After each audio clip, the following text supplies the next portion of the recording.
Kusang loob pong sumuko sa kampo'y krame si dating Senador Bong Revilla matapos nga pong ilabas ang arrest warrant laban sa kanya kaugnay pa rin po ng flood control scandal. Kaugnay po yan ang kasong isinampa ng Ombudsman na malversation of public funds o paglustay umano ng pondo ng bayan na sinamahan pa raw ng pamemeke ng mga dokumento. Pero sa video pong inilabas ni Revilla, iginit niyang wala siyang balak takbuhan ang kanyang kaso. Sabay giit na wala raw nangyayaring due process sa kanya pong kaso.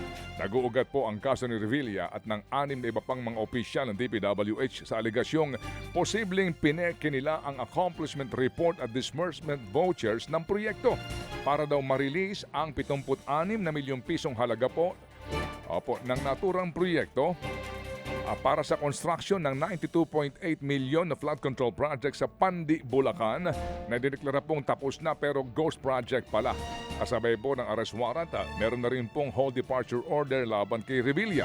Layunin nito na matiyak na siya ay haharap nga sa hukuman at hindi tatakas sa proseso ng batas. Tandaan natin ito po wala pang kaugnayan doon sa statement nitong si dating Yusek Bernardo kaugnay po ng kanyang naging relasyon kay Revilla nung mga panahon na silang dalawa po ay nasa gobyerno. Samantala, bago pa man si dating Senador Bong Revilla, nauna nang inaresto sa kustudiya po ng Senado ang dalawa pang kapwa-akusado na sina Bryce Hernandez at JP Mendoza. Nangyari po ang pag-aresto matapos ang pagdinig ng Senate Blue Ribbon Committee sa flood control scam kahapon. Dinala ang dalawa sa NBI para sa booking procedure, saka naman po ito dinala sa Bilibid. Kabilang sina Bryce at JP sa 7 pinaaresto ng Sandigan Bayan 3rd Division. Kasama po dyan sina dating Senator Bong Revilla at ang mga dating DPWH employees na sina RJ Domasi, Emelita Juan, Juanito Mendoza at Cristina Pineda. Samantala po naman, nagkainitan ang ilang mga senador at opisyal na humarap po sa pagpapatuloy ng hearing ng Blue Ribbon Committee ng Senado kaugnay pa rin po sa skandalo po ng flood control projects. Umpisa pa lamang po ay agad ng uminit si Committee Chair Pamphilo Lacson dahil sa ingay umano ng tinatawag niyang detractors na hindi na nga raw nakakatulong ay hadlang pa raw sa paghahanap umano ng katotohanan. As the chairman of this committee, I say to you, shut the let us now resume our hearings. Your noise will not silence the truth.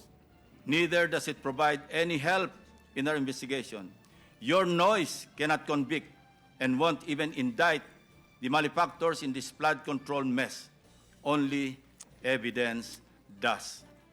Para ipangalandakan ninyo na inutil at walang silbi ang Blue Ribbon Committee is not only insensitive to its members, but an insult to our fellow Filipinos who have consistently followed and monitored our hearings and participated in the trillion-peso march.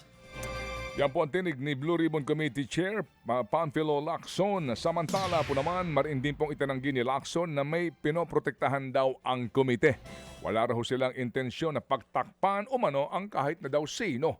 Humarap po naman sa hearing ang dalawang babaeng testigo na nagsasabing kinausap daw sila ni Curly Discaya noong pong 2023 para ipaalam na si Martin Romualdez daw ang may-ari ng binabantay nilang bahay sa isang mamahaling subdivision sa Makati. Pero pareho itong itinatanggi ni Curly at ng kampo po ng dating speaker. Dati na rin noong itinanggi ni Romualdez na may connection siya sa mga Discaya. Kasunod yan, muling naungkat ang aplikasyon sana ng mga Discaya bilang mga state witness para po sa skandalong ito. Muli po nagkasagutan sina Senador Dante Marcoleta at DOJ Prosecutor General Fadulyon tungkol sa issue ng restitution o pagbabalik po ng nakaw na yaman bilang kondisyon para nga makapasok sa Witness Protection Program ng gobyerno. Kasinungalingan po yung sinasabi ni Mr. Discaya na agad-agad silang sinabihan na magsoli ka. Hindi siya sinungaling. Ang mismong kayo ang nagbigay na ng kondisyon kasi. If I may refresh the memory of the good senator, during the last hearing of November 14, 2025, that matter that you raised about the statement made by the former Secretary of Justice was already put on the side when you asked that question. And we already informed the chairman that if they wish to file their application, if they wish to be processed, they go to the Department of Justice. But did they ever come to the department to coordinate with us? No, they did not. I am sorry, Mr. Chair, he did not refresh my memory. Yan po ang Pinupulyot mo yung memory ko eh. Yan po ang sagutan ni na Senador Rodante Marcoleta at DOJ Prosecutor General Fadulion. Samantala, formal na pong naihain sa Kamara ang kauna-unahang impeachment complaint laban sa Pangulong Bongbong Marcos Jr. Personal ngang isinampa ni Attorney Andre De Jesus ang nasabing impeachment complaint na indendorso naman daw ni Pusong Pinoy Party List Congressman Jet Nisay.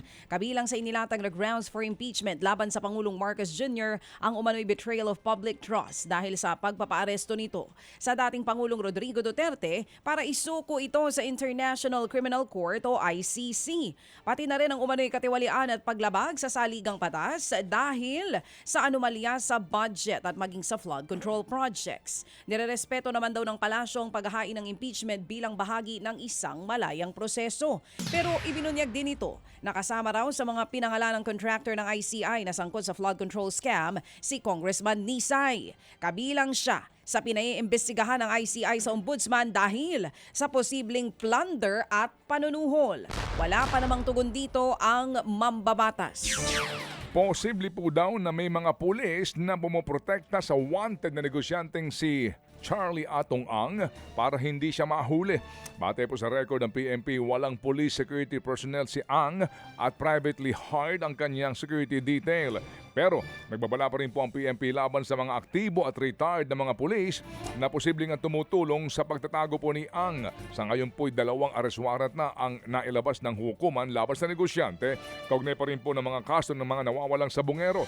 May mga natatanggap daw rin po silang mga informasyon sa posibleng kinaroroonan nito matapos mag-alok ng 10 milyong pabuya ang gobyerno. Pero hindi pa rin ngayon matunton ang naturang nagtatagong akusado kahit na sinuyod ng mga pulis ang ilang ari-arian nito sa Batangas at maging sa Pampanga. Mga kapatid, brothers and sisters, saan ka pa? Dito na tayo sa totoo. Dito na tayo sa True FM. Mga kapatid, mag-subscribe and follow po kayo sa social media accounts ng True Network PH. Yan po kami, hanapin nyo lang True Network PH, Facebook, Instagram, YouTube, TikTok, and podcast. Mapa Apple or Spotify man yan, mahahanap nyo kami. Lahat ng mga napapanood at napapakinggan nyo po sa programa, nasa social media accounts namin yan. So paano mga kapatid? See you sa social media!